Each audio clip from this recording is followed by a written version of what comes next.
Hello everyone, welcome to algo Bangla 29। আজকে আমরা নতুন একটি টপিক শুরু করব। সেই টপিকটি হচ্ছে এমএস ওয়ার্ড। এখন আমরা জেনে নিই যে এমএস ওয়ার্ড কি। এমএস ওয়ার্ড মানে হচ্ছে মাইক্রোসফট ওয়ার্ড। এই এমএস ওয়ার্ডের প্রতিষ্ঠাতা কোম্পানি হচ্ছে মাইক্রোসফট। এখন আমরা এমএস ওয়ার্ডের ব্যবহার দেখব। এমএস ওয়ার্ড আমরা সাধারণত প্রফেশনাল কোয়ালিটির ডকুমেন্ট, লেটার, রিপোর্ট, সিভি তৈরি করার জন্য আমরা এমএস ওয়ার্ড ব্যবহার করতে পারি। এরপরে আমরা দেখি যে আমরা এমএস ওয়ার্ড কোথায় কোথায় ব্যবহার করতে পারি। এমএস ওয়ার্ড আমাদের এডুকেশনাল প্ল্যাটফর্মে ইউজ করতে পারি। আমাদের কাভার পেজ, আমাদের বিভিন্ন ধরনের আর্টিকেল লেখার ক্ষেত্রে আমরা ব্যবহার করতে পারি। আবার আমরা আমাদের ওয়ার্ক প্লেসে, আমাদের ডকুমেন্ট তৈরির ক্ষেত্রে ব্যবহার করতে পারি, আমাদের সিভি তৈরির ক্ষেত্রে ব্যবহার করতে পারি। এখন আমরা দেখব যে বেসিক কিছু ডিসকাশন এবং শর্টকাট। বেসিক কিছু ডিসকাশন বলতে কি বোঝাচ্ছে এখানে বেসিক কিছু ডিসকাশন বলতে বোঝাচ্ছি যে আমরা যখন এই এমএস ওয়ার্ডের কাজ করব তখন আমাদেরকে যে কাজটি করতে হবে সর্বপ্রথম সেটি হচ্ছে আমাদেরকে আগে ফাইল ক্রিয়েট করা জানতে হবে। কিভাবে ফাইল ক্রিয়েট করে, কিভাবে ফাইলটি সেভ করে, কিভাবে ক্লোজ করে। তো এগুলো আমরা দেখব। আমরা একই সাথে ডিটেলসে ডিসকাসও করব এবং হচ্ছে শর্টকাটও বলে দিব। আচ্ছা, তার জন্য আমাদেরকে প্রথমে যে কাজটি করতে হবে সেটি হচ্ছে আমাদের ডেস্কটপের স্টার্ট বারে এসে আমাদেরকে এই সার্চ বারে ক্লিক করতে হবে এবং সার্চ করতে হবে এমএস ওয়ার্ড। এই যে আমি সার্চ করলাম, এই যে আমার এমএস ওয়ার্ড ওপেন হয়ে গিয়েছে। এখন আমি এখান থেকে নতুন একটি পেজ আমি ক্রিয়েট করতে চাই, নতুন একটি ফাইল ক্রিয়েট করতে চাই। সেক্ষেত্রে আমি এই যে এখান থেকে হোমের নিচে দেখতে পাচ্ছেন নিউ নামে একটি অপশন রয়েছে। এই নিউতে ক্লিক করলেও আমার নতুন একটি ফাইল ক্রিয়েট হবে, অথবা ব্ল্যাঙ্ক ডকুমেন্টে ক্লিক করলেও আমার নতুন একটি ফাইল ক্রিয়েট। আমি নিউতে ক্লিক করলাম, তারপরে এখানে ব্ল্যাঙ্ক ডকুমেন্টে ক্লিক করব, যেহেতু আমার ব্ল্যাঙ্ক ডকুমেন্টে আমরা কাজ করবো, এই জন্য ব্ল্যাঙ্ক ডকুমেন্টে ক্লিক করব। আর নিচে অনেকগুলো টেমপ্লেট দেখা যাচ্ছে, এগুলো আলাদা আলাদা পারপাজে ইউজ করা হয়, এগুলো আমরা পর্যায়ক্রমে দেখাবো। তো আমি ব্ল্যাঙ্ক ডকুমেন্টে ক্লিক করি, এই যে নতুন একটি ব্ল্যাঙ্ক পেজ আমার সামনে চলে আসলো। তো এখন আমি এখানে লিখবো, যে কোনো কিছু আমি লিখতে পারি। তা আমি লিখলাম অ্যালগো বাংলা 29। আচ্ছা, এখন এই লেখাটা যে আমি লিখলাম, এই লেখাটা আমার স্পেসিফিক একটা নামে, স্পেসিফিক একটা লোকেশনে আমি সেভ করতে চাই। তার জন্য আমরা কি করতে পারি, তার জন্য আমি এখানে সর্ব উপরে বামে যাব, গিয়ে ফাইল লেখা অপশনে ক্লিক করব। ক্লিক করলাম, ক্লিক করার পরে আমি নিচে আসবো, এসে দেখবো যে সেভ নামে অপশন রয়েছে, এই সেভে ক্লিক করব। সেভে ক্লিক করে আমি যে এখানে ইন্টার ফাইল নেম হিয়ার, এখানে আমি নাম লিখবো। এখানে আমি যদি লিখি যে অ্যালগো বাংলা, অ্যালগো বাংলা নামে আমি সেভ করতে চাচ্ছি। অ্যালগো বাংলা 29 নামে আমি ফাইলটি সেভ করব এবং আমি এখান থেকে আমার ফাইলটির লোকেশন সেট করে দেবো। লোকেশন সেট করার জন্য এখানে ডিফল্টভাবে যে লোকেশন আছে সেই লোকেশন আমি দিব না, আমি আমার নিজের ইচ্ছা মতো লোকেশন সেট করে দিব। সেজন্য আমি এখানে ব্রাউজে ক্লিক করব। ব্রাউজে ক্লিক করে আমি এখান থেকে আমি যদি ডেস্কটপ আমি যদি সিলেক্ট করে দিই, তাহলে আমার এই ফাইলটি ডেস্কটপে সেভ হবে। আমি যদি সেভে ক্লিক করব, এই যে হয়ে গেল। এখন আমি দেখি ডেস্কটপে আছে কিনা। এই যে আমার ফাইলটি ডেস্কটপে চলে এসেছে। তো এই ফাইলটি আমরা আবার পুনরায় ওপেন করতে পারবো। তো এই যে আমি ওপেন করার জন্য আমি যদি ওয়ার্ডে আবার যাই, এই যে এরকম একটা পেজ আমাকে শো করবে। এখন শো করার পরে আমি এখান থেকে ওপেন বাটনে ক্লিক করব। এই যে ওপেন বাটনে ক্লিক করলাম। এটি হচ্ছে আমার আগের কোনো ডকুমেন্ট মানে পুনরায় ওপেন করার জন্য এখানে ওপেন বাটনে আমি ক্লিক করেছি।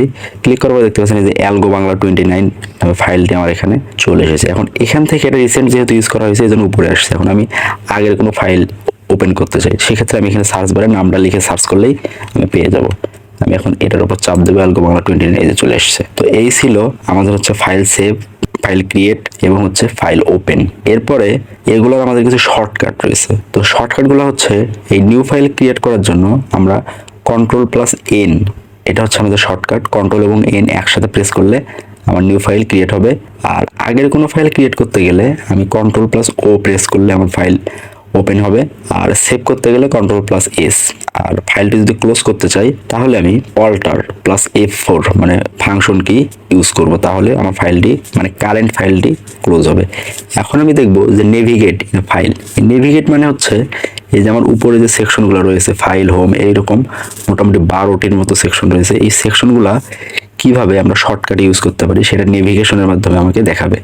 তার জন্য আমাকে F6 প্রেস করতে হবে। এই যে আমি যদি F6 প্রেস করি, তো এই যে দেখেন এখানে ফাইলের জন্য F প্রেস করতে হবে এখান থেকে, তারপরে হোমের জন্য H, ইনসার্টের জন্য N, এরকম পর্যায়ক্রমে দেওয়া আছে। এখন আমি যদি এই যে ডিজাইনের জন্য G আছে, আমি যদি G প্রেস করি তাহলে আমাকে ডিজাইন সেকশনে, G প্রেস করলাম, এই যে আমাকে ডিজাইন সেকশনে নিয়ে গেল।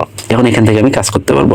তো এই হচ্ছে আমাদের নেভিগেশনের কাজ। এখানে হচ্ছে ফাংশন কি, মানে F6 প্রেস করলে আমাকে নেভিগেট করে বলে দিবে। তারপরে আমাদের আছে ওয়ার্ড ইন্টারফেস। ওয়ার্ড ইন্টারফেস, আমি আবার হোমে যেতে চাই। ওয়ার্ড ইন্টারফেস মানে হচ্ছে এই যেখানে দেখতে পাচ্ছেন, আমি সর্ব উপর থেকে দেখাই, মানে আমি যে কারেন্ট ফাইলটা নিয়ে কাজ করতেছি, মানে আমার বর্তমানে স্ক্রিনে যে ফাইলটি আছে, যে ডকুমেন্টে রয়েছে, সেই ডকুমেন্টের নামটা কি, এখানে আমার ফাইলের নাম শো করতেছে এবং ফাইলটি যে সেভ করা আছে সেটি বোঝাচ্ছে। তারপরে আমাদের কিছু অপশন আছে, সেই অপশনগুলো হচ্ছে আপনি কোথাও থেকে পুরো ফাইলটি ফোকাস মোডে পড়তে চান, মানে এই যে টুলবারে দেখা যাচ্ছে বিভিন্ন ফাংশন দেখা যাচ্ছে, ফাংশনগুলো না রেখে আপনি শুধুমাত্র এই লেখাগুলো, মানে যে আপনার যে ডকুমেন্টে রয়েছে সেই ডকুমেন্টটি দেখতে চান, তো সেক্ষেত্রে আপনি ফোকাস মোডে ক্লিক করবেন। এই যে দেখবেন পুরোপুরি একদম পিডিএফ ফরম্যাটে আপনাকে শো করবে, দেখতে পাচ্ছেন। এখান থেকে আপনি কিন্তু এডিটও করতে পারবেন, আমরা যদি আগের অবস্থায় যেতে চাই, যে আগের অবস্থায় চলে আসলাম।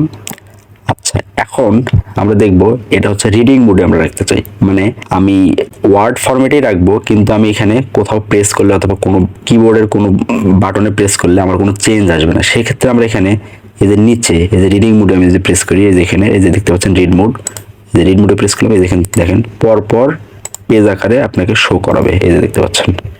তো এই হচ্ছে আমাদের রিডিং মোডের আর এখান থেকে আমরা যদি বের হতে চাই, তাহলে যে এখান থেকে আমাদের প্রিন্ট লেআউট অপশনে প্রেস করতে হবে। প্রিন্ট লেআউট অপশনে প্রেস করলাম, আগের অবস্থায় চলে আসলো। তারপরে এই যে এখানে আছে হচ্ছে ওয়েব লেআউট, মানে আমরা সাধারণত কোনো ওয়েবসাইটে ঢুকলে কি হয়, মানে ওয়েব পেজে একটা ফরম্যাট থাকে, আর্টিকেল আকারে দেখায়।